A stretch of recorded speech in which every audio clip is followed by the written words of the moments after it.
Deputy commissioner جنوبی کے ترجمان کے مطابق ضلع انتظامیہ جنوبی کا ڈپٹی کمشنر کنٹرول روم پر عوام کی جانب سے موصول ہونے والی شکایت پر مہنگی داموں روزمرہ کی استعمال ہونے والی اشیاء سمیت دودھ فروشوں اور پلاسٹک شاپرز پولیتھین بیگز کے استعمال کے روک تھام کے لیے ضلع بھر میں روزانہ کی بنیاد پر سخت کارروائیاں جاری ہیں۔ اس حوالے سے ترجمان نے بتایا کہ 8 منافع خور سلاخوں کے پیچھے ہیں، جبکہ 20 دودھ فروش، پولٹری، سبزی اور فروٹ کی دکانوں پر 1,78,000 کے جرمانے عائد کیے گئے ہیں، جبکہ 10,000 پلاسٹک بیگز ضبط کر کے ضائع کر دیے گئے ہیں۔ متعدد دکانوں کو وارننگ بھی جاری کی گئی ہیں۔ اس حوالے سے اسسٹنٹ کمشنر سول لائن نے کلفٹن ڈیفنس گزری کے مختلف علاقوں میں کارروائی کرتے ہوئے دودھ کے 8 دکان پر 40,000 کے جرمانے عائد کیے ہیں، جس میں 4 دکان مالکان حراست میں لے کر جیل بھیج دیا گیا ہے۔ اسسٹنٹ کمشنر لیاری نے بہار کالونی سمیت لیاری کے مختلف علاقوں میں کارروائی کرتے ہوئے دودھ اور چکن کی دکانوں کی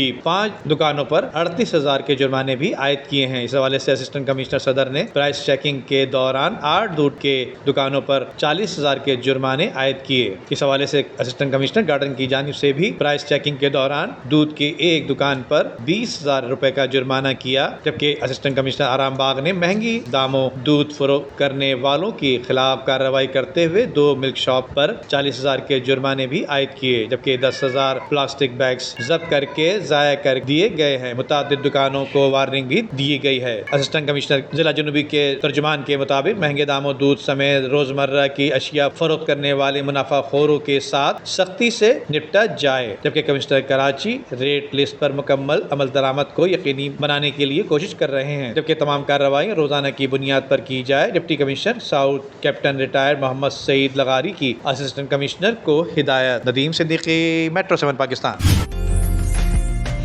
عمدہ میں پکائیں اور جی بھر کے کھائیں۔